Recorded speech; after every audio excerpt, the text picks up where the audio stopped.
سلام، شما اینجایید. من پوریا هستم و امروز 5 ژانویه است. دقیقا 1 سال از اولین ورود من به خاک اروپا میگذره و میخوام که کانال یوتیوب خودم راه بندازم. تو این کانال میخوام در مورد سفرهام و کارهام و شاید چیزهای دیگه صحبت کنم. الان یه جایی توی اروپا توضیح نمیدم، گیر افتادم. یه 2 ساعتی هست که پروازم تأخیر داره و گفتم اولین ویدیومو اینجا براتون ضبط کنم. با من همراه باشین. توی این ویدیو میخوام در مورد خودم، شرایطم، همه چیزایی که فکر میکنم برای شروع لازم دارید در مورد من بدونید صحبت کنم. خیلی مخلصیم. بریم.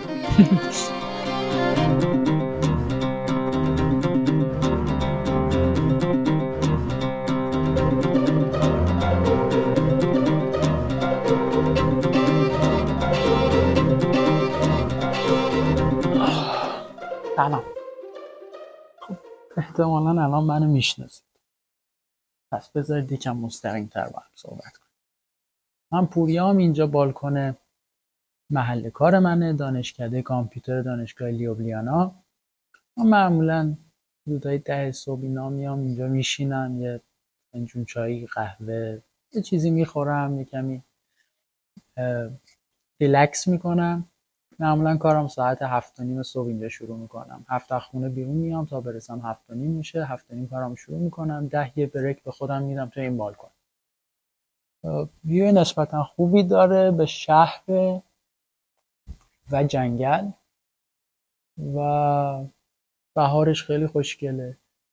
الان که زمستونه یه کمی خشک درخت‌ها و برف هم نداره، خیلی ویو جذابی نداره، ولی معمولا جای خوشگلیه.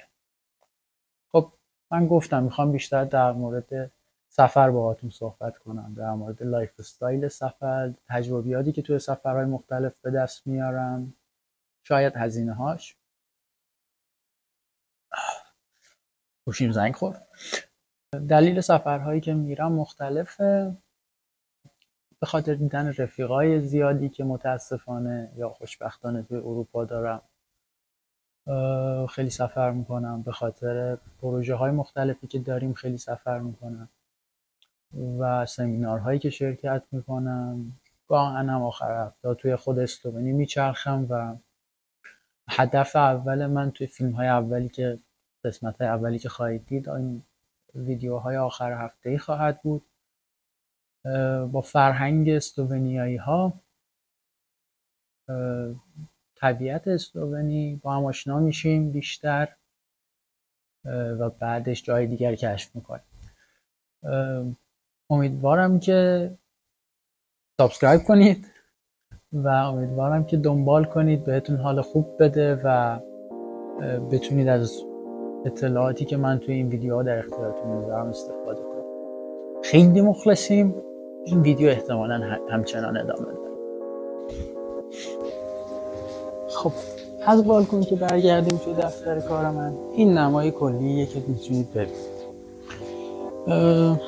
اینجا دقیقا میز کاری منه، مشرف به کلا دفتر و تقریبا وسط آفیس. من اینجا دانشجوی دکترای علوم کامپیوتر هستم، یک کمی تخصصی تر مهندسی نرم افزاری، یک کمی تخصصی تر بخوایم در حرف بزنیم اینتلیجنت سیستم.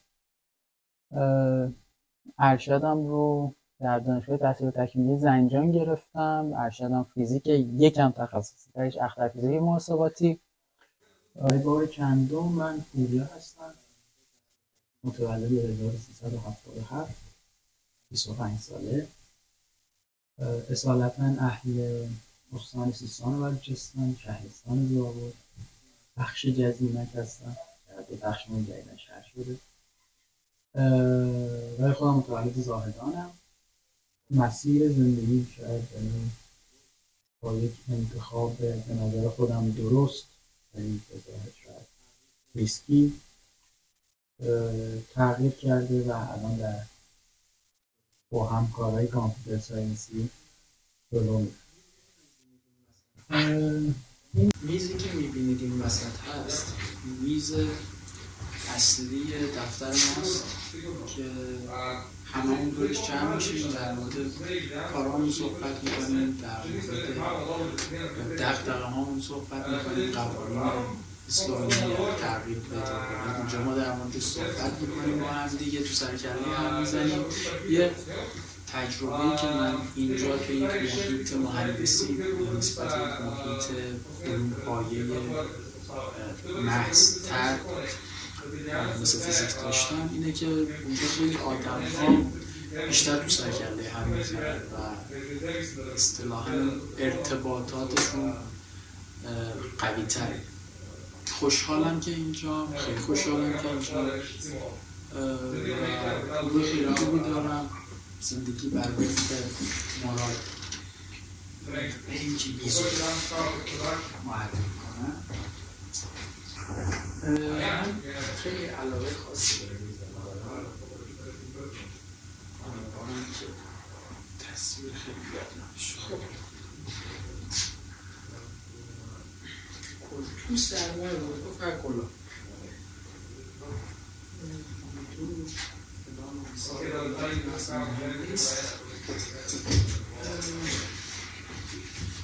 از دی که گذشت هیچ از او یاد مکن، فردا که نیامده است فریاد مکن.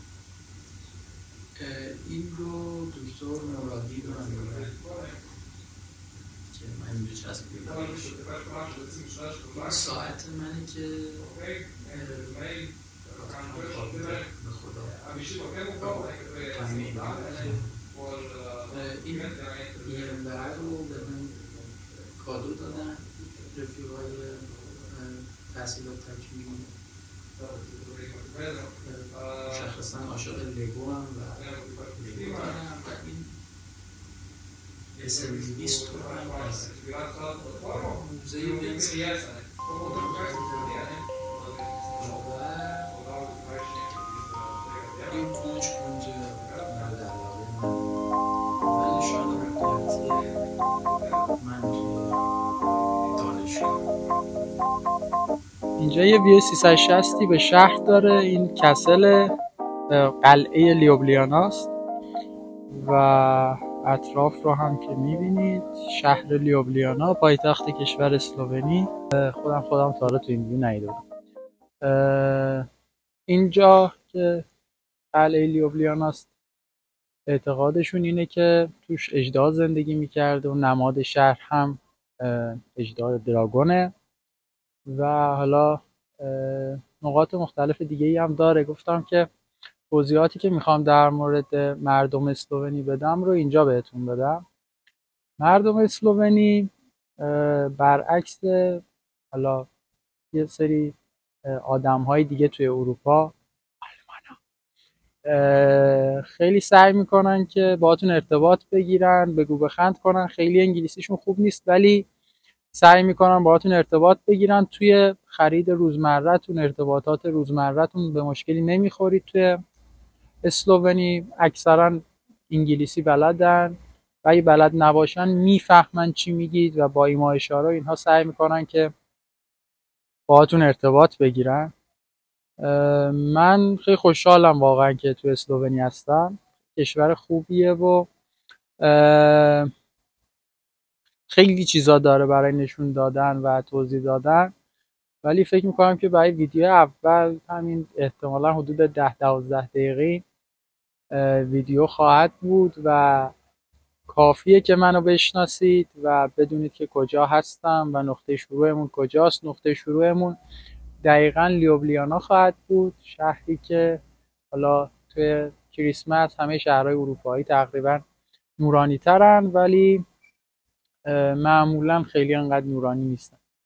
شهری که طی سالهای گذشته سبزترین پایتخت اروپا و همینطور امن‌ترین پایتخت اروپا بوده. خیلی مخلصیم. ممنون که این ویدیو رو نگاه کردید، ممنون که سابسکرایب خواهید کرد و ممنون که برای دوستای دیگه‌تون هم حالا شاید این ویدیو رو نه ولی ویدیوهای بعدی رو حتما بفرستید که ببینن و شاید براشون جذاب باشه. خب بیایید ببینیم مثلا اسلوونی کجای نقش است. اسلوونی کشور خیلی کوچیکه با جمعیت حدود 2 میلیون نفر تو مرکز اروپا که از شمال به اتریش، از غرب و جنوب به ایتالیا و از شرق به کرواسی و مجارستان محدود میشه. پایتخت اسلوونی شهر لیوبلیاناست که به نسبت پایتخت‌های دیگه اروپایی شهر کوچیکی حساب میشه با حدود 300,000 نفر جمعیت. شهریه که هم پارک جنگلی داره، هم رودخونه داره و جزو معدود شهرهایی هست که داخل محیط شهری برآمدگی هایی داره که خودشون بهش میگن قله، ولی خب یه سری تپه های کوچیکیه که توی شهر وجود داره. تصویری که دارید میبینید از گوگل ارث و توی بهار لیوبلیانا رو داره نشون میده و این قلعه‌ای که در بالای این تپه هست قلعه لیوبلیاناست. در ادامه و ویدیوهای بعدی ویدیوهای بیشتری از قلعه لیوبلیانا، شهر لیوبلیانا و اتفاقاتی که توش میفته براتون خواهم گذاشت. ممنون که تا اینجای ویدیو همراه من بودید و ممنون خواهم بود اگر سابسکرایب کنید و این ویدیو رو لایک کنید. خیلی مخلصیم. شب و روزتون خوش.